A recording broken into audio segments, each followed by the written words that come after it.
Hey everybody, it's Doug here, Doug Mystic Guy on Board Game Geek, bringing you our second episode of our second Darkest Night 2.0 beta version playthrough. Again, I was just kind of jonesing for some Darkest Night and waiting for my official version of the second edition to come, or actually, yeah, I think it's second edition, and just enjoying it. So I wanted to get in another playthrough. We've been going through this pretty well so far. We got our four characters, the Acolyte, the Ranger, the Mercenary, and the Mesmer, trying to take down the evil Necromancer. Necromancer's moved to the village and dropped 3 blights already, so we got to do something about that.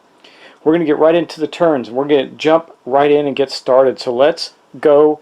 Let's see, who are we going to go with first? I believe we are going to go with the, yeah, I think we're going with... Oh man, I'm debating on the the Ranger, and the Ranger is going to attack the Nexus that's in the swamp. So let's go take a look at that. So here we are. Here's the Ranger. He's in the swamps and he's about to try and bring down this Nexus for his turn. But the first thing we have to do before he can do that is draw his event card. So there's the stack of event cards. Let's see what we get. We get Blink. Oh no, really? Oh, this is ruining my turn, folks. Roll 1 die and pick one. We're going to roll a die and we're going to see what happens. So let's get the dice bowl out, the dice tray out. This is why you always make sure you do your events first, because you never know what kind of craziness might befall you. So 2. Oh, we're going to move to the ruins. That's not where we wanted to go at all. So we're going to do that. We're going to go to the ruins where we don't actually get to do anything except for search, I suppose. Well, let me think. No, we're going to have to...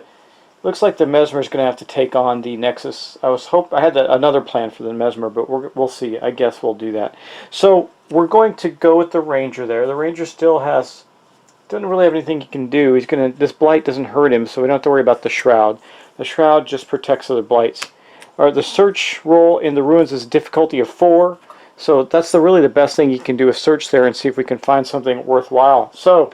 Now, how do I know it's a difficulty of 4? Because it says so right there on that area, ruins. Search difficulty 4. And there's nothing making it worse, so we're going to roll and see if we get one. 2. We haven't succeeded yet on a search roll. Okay, so that is basically the wasted Ranger's turn. Now, does the... Yeah, the Mesmer has the ability to deal with that. So we're going to go to the Mesmer next. Now, I'm doing these guys because if we don't... We got to drop the Nexus before we can attack the other blights. So it's very important that we resolve that. So let's draw the Mesmer's events. It's now his turn. Let's see what we get. Dark Champion. Okay, so we're going to look at this. We're going to compare our Darkness track. Our Darkness track is at 2, so it's 0 to 9. So that means we're going to fight a ghoul. We have a 4 to fight or a 3 to evade. No, I think... I don't want to fight. Either way, we're going to roll 1 die. So evading is easier. So we're going to evade the Dark Champions. And I'm going to get the dice bowl over here. Let's see if we get that in camera. Yes, we do. So we need a 3 or better. Okay, 5. He actually evaded the Dark Champions, so we have no event issue there. And now he's going to attack the Nexus. And to do that, he's going to use one of his special abilities, Consume Dreams. It says Tactic. Now you can use a tactic as an action, as part of your action. His action is going to be to attack the blight. Now when you attack a blight, you do lose a secrecy, so it's going to knock the Mesmer's secrecy down to 3, but it says fight with 3 dice, exhaust if you roll less than 2 successes. So we're going to do that. Let's get the dice bowl out. We're going to fight with 3 dice. That's pretty awesome. There's our 3 dice. So hopefully we succeed with 2. We only succeeded with 1. No, we did. We succeeded with 2. So we're not going to have to exhaust that card because our value is 3. to destroy this blight. So this blight has been destroyed. We've gotten rid of the Nexus, and that is going to end the Mesmer's turn as a very good turn for the Mesmer. And now we can attack the other blights, because what the Nexus did was protect far blights, so the blights in the other locations. Next up, I believe we're going to go with the Mercenary, who's down here in the forest. We're going to take this. We're going to see if we can take care of this Omen blight out. But first, that means we have to draw 2 event cards, because the Omen, or the blight there, the Omen, makes us draw 2 and take the worst of the 2, which, wow, these are really... Okay, so we're not going to do the Cultist, we're going to do the Dark Tempest, which is a 6, and this Dark Tempest must be pretty bad. It says roll 3 dice and pick and resolve any 2. Okay, well, let's get our dice bowl out and see what we get. We roll 3 dice, a 6, 1, and a 3. We have to pick a 2. We're not going to take a 1, that's for sure. A 3 is to lose a secrecy. Okay, he'll lose a secrecy. And unfortunately, the 6, so his secrecy is down to 3. Unfortunately, the 6 means move to the monastery. So he's not going to have a choice. He's going to have to move up to the monastery. These movement cards are really racking our turn up there. But basically, that's all that he got to do. So he is here in the monastery, which is a nice, safe place for him. But he's a mercenary. He doesn't like safe places. Anyway, maybe he'll go northwards and take care of some of the blights up there and leave that Omen down in the forest for right now. Anyway, we've got one more character to go. That is our Acolyte. He is here with the Necromancer. And there's vampire spies and an enigma there. And the enigma makes the search difficulty harder. But we're going to first draw his event. So there's a haunt in the village. We're going to compare it to his secrecy. His secrecy is a 4, so it's a ghost. He's got a 4 to attack or a 4 to evade. Let me look at his cards here. He can fight with 2 dice. If any die comes up with 1, he loses a grace. Exhaust any time to ignore the effects of blights. We're not going to worry about that. I think he'll just try to evade. Well, he can do the fight thing. It's just if it rolls a 1. But he can roll 3. He can roll as many with 2 or 3 dice. So he'll probably roll 2.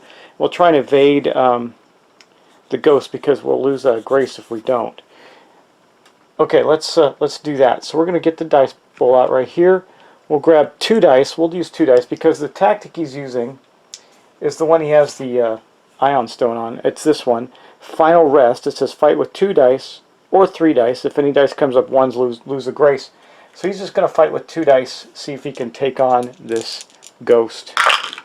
He's rolled a 6, which succeeds. He did not fail, and no 1s. So he took on the ghost, and now he's in the village, and we're going to have to see what he can do. Now, a tactic can be used again. It's not a big deal, but what he is going to do, I think, is I think he needs to take on these vampires. They're the most pressing issue there right now, because there's already 3 blights in the village, so we got to do something about that. And he'll use the same tactic. Yeah, he'll use the same tactic as before. So, but if this time I think he will use all 3 dice, because we don't want him to fail. Just tries to avoid 1s. So he needs to roll a 6, because the vampires here, as you can see, to attack the vampires, we're going to lose a secrecy, so he's going to be down to 3. The Necromancer is going to be able to spot him pretty easily. But we're going to make sure the Necromancer doesn't do anything. So, we're going to do this. It says vampire, if we fail, we're going to lose a grace. We're going to die, and a grace will have to save us. So let's hope we don't fail. 4, 4 to 3, come on, and a 6, we succeeded. Boom, so we killed the vampire. That is outstanding. And so that means we did not lose a grace. We also did not roll a 1. We rolled a 6, 3, and a 4. So we're in good shape there. Okay, now, we are going to end up using his blinding black, but that's not going to be right now. This is after a Necromancer movement roll to prevent him from detecting any heroes regardless of secrecy. So I want him to move out of that area, so we're going to play that. If he rolls something, it will move him out, but he detects another character or the Acolyte, then we're going to get him out of there. So I'm going to get rid of the vampires. They go away.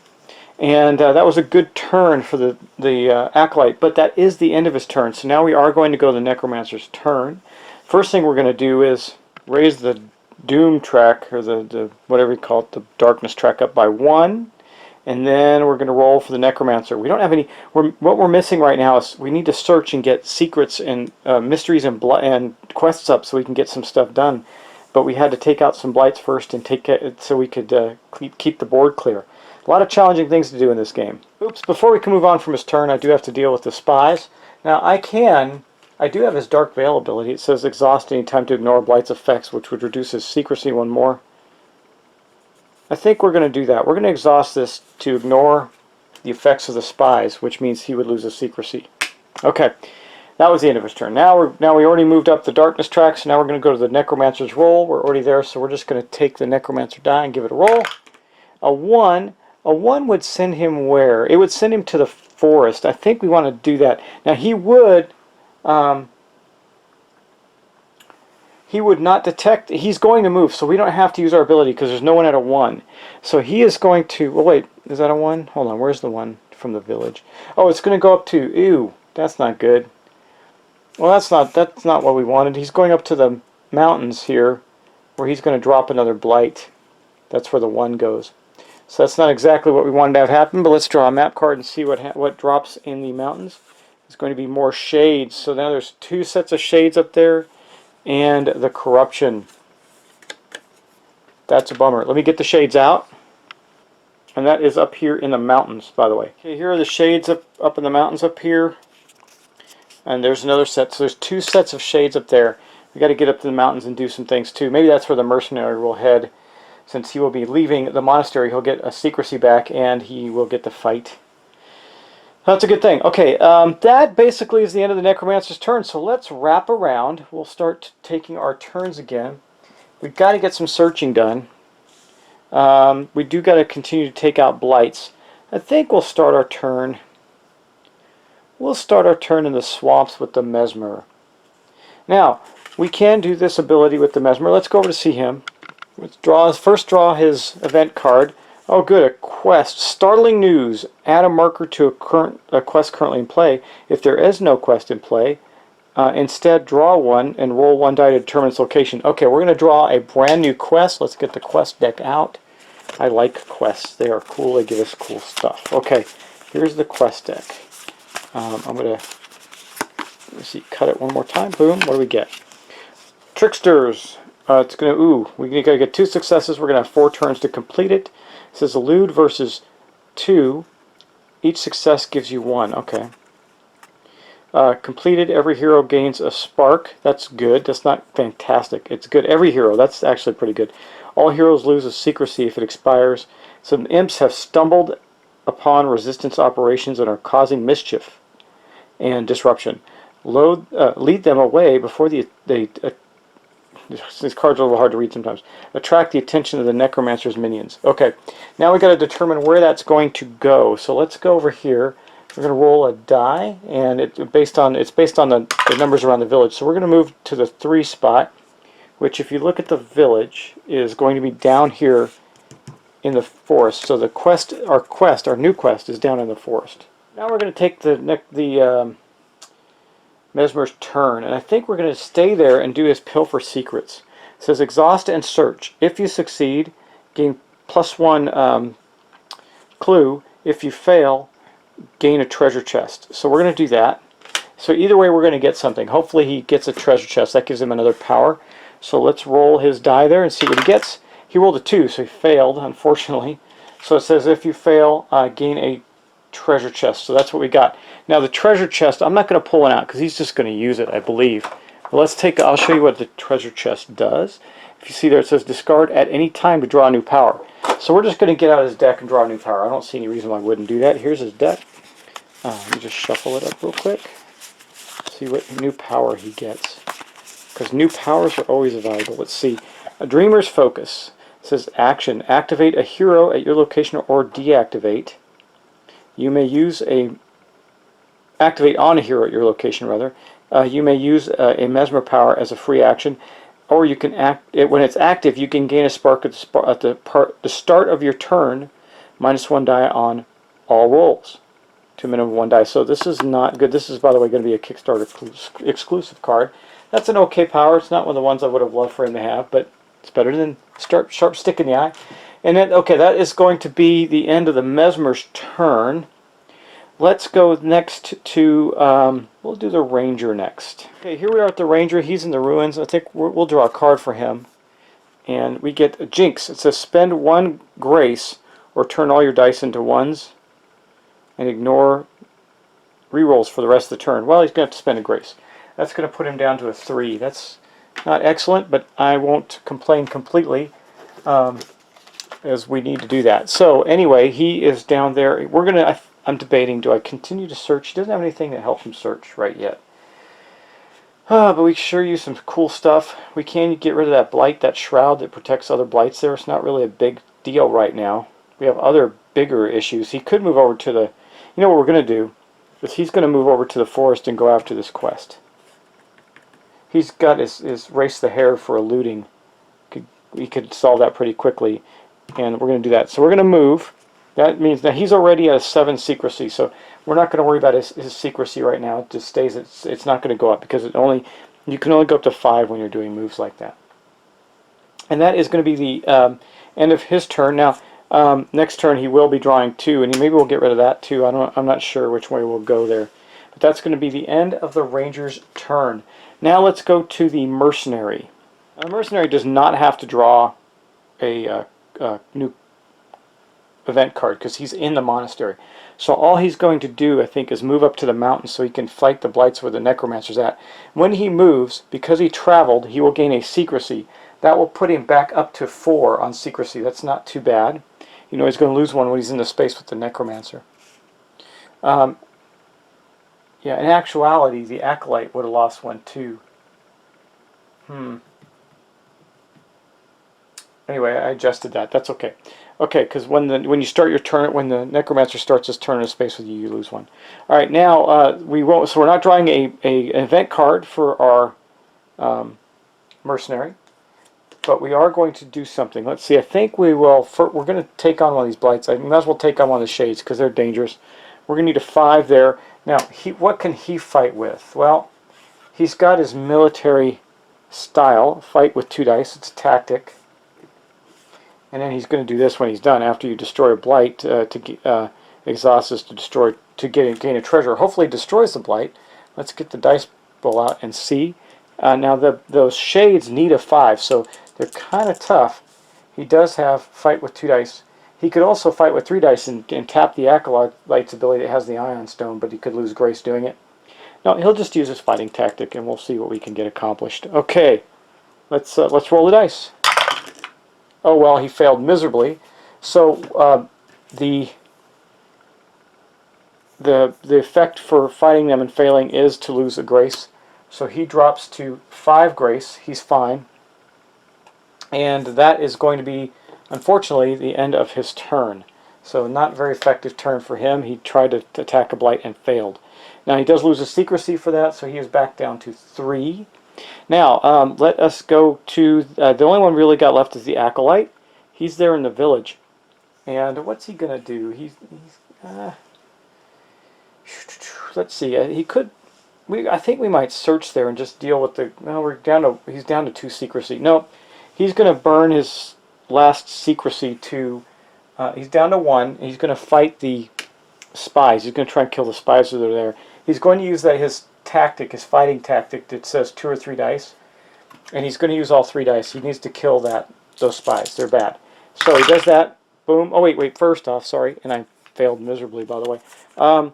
Grim Tidings. Draw a quest and roll 1 die to determine its location. Okay. So he failed, but I do need to draw a quest card. So I'm going to get the quest deck out because I forgot to do his event. Zombie Horde. Okay, this is going to go where? Let's just roll one of these failed dice for a 5.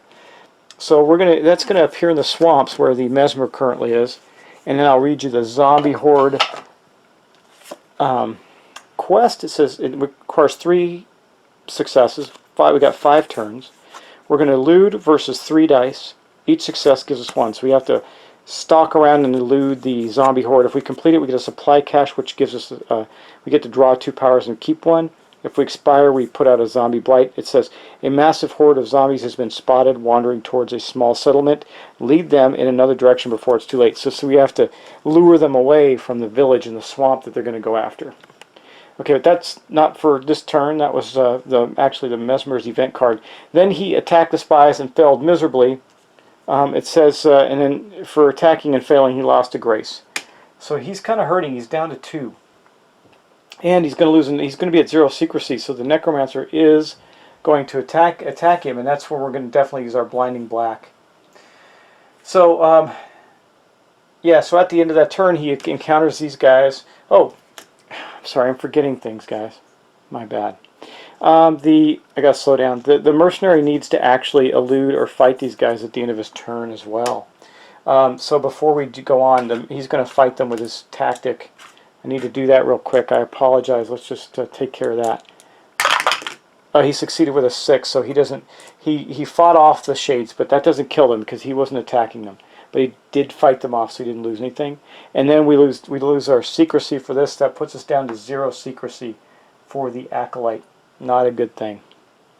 And that's going to be the end of the player's turn. So now we're going to go on to the Necromancer's turn. The first thing that's going to happen is Mercenary is going to lose another secrecy because he's in the space with the Necromancer. Then we're going to pop our darkness track up to 4. It's getting up there. That's not great. Then we put an hourglass on this Trickster's quest because we only got 3 more turns to complete it. And we put another hourglass on the zombie horde. Alright. That is it for that. Now we got to roll for the Necromancer's movement. Okay, what does the Necromancer get? He gets a 2. So from the mountains, a 2 will take him back to the village. So I think he's going back to the village no matter what happens. But it says exhaust after a Necromancer movement roll to prevent him from detecting any heroes. That just doesn't help. Because whether he detects the Acolyte or not, he's moving back to the village. So that doesn't help. So the Necromancer moves back to the village. Now, we have a bit of a problem because he is going to do one of 2 things. He definitely detects, well, I guess he can do that to not detect the hero. Oh, yeah, he might have to burn it so that he doesn't detect the Acolyte and attack him. Let me think.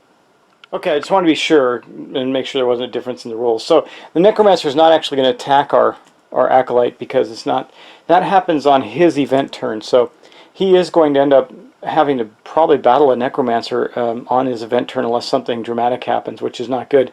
But what the Necromancer will do is drop yet another blight in the village. We're really struggling with that.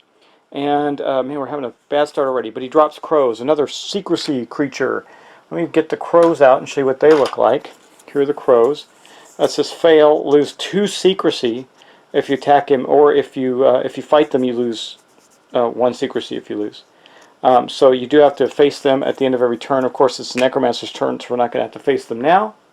And basically, that's going to end the Necromancer's turn and end all our players' turns. So we're going to stop this there. We took a couple of turns, got some quests going out. There's a lot of things happening. And I will get this posted quickly for you, as quickly as I can. Thanks for watching, guys. Thanks for subscribing, and I look forward to our next episode. This is actually starting off to be a pretty challenging game. We got 3 blights in 2 locations already. We already have a hero down at 0 secrecy. He's got to get away from there, and he's going to have to deal with some things. He'll have to deal with the Necromancer. He's going to do around with the Necromancer, and there's really no way that he can stop him. So, yeah, he's probably going to take a hit from the Necromancer on his next turn, the Acolyte is, and flee. He might even flee back to the monastery. I'm not sure. But we do have to take care of the blights up in the mountains and get the Necromancer out of the village, which won't be too bad if he can't detect the Acolyte. So it might be a good move for the Acolyte to head back to the monastery. We shall see. Anyway, that is our current play session for Darkest Night version 2.0. Hope you're enjoying it. If you have any questions, let me know. And expect a lot coming this weekend. I got a lot of things I got to do. Probably going to try to do, I'm going to do a quick play tomorrow of a print and play game called Haze Island. And then I have something else I'm trying to see if I can get through it. I'm not going to talk about it yet unless I can get through all the rules and get something posted this weekend. But for now, I'm just going to say thanks for watching, guys. I hope you're enjoying Darkest Night. We got one more final week on the contest. It's going to end next Saturday, not tomorrow, but next Saturday. I will end it that next Saturday. So hopefully you guys are continuing to drive some subscribers, and please donate to help me get the channel further established. I appreciate it. I will talk to you soon. Thanks, and have a good night.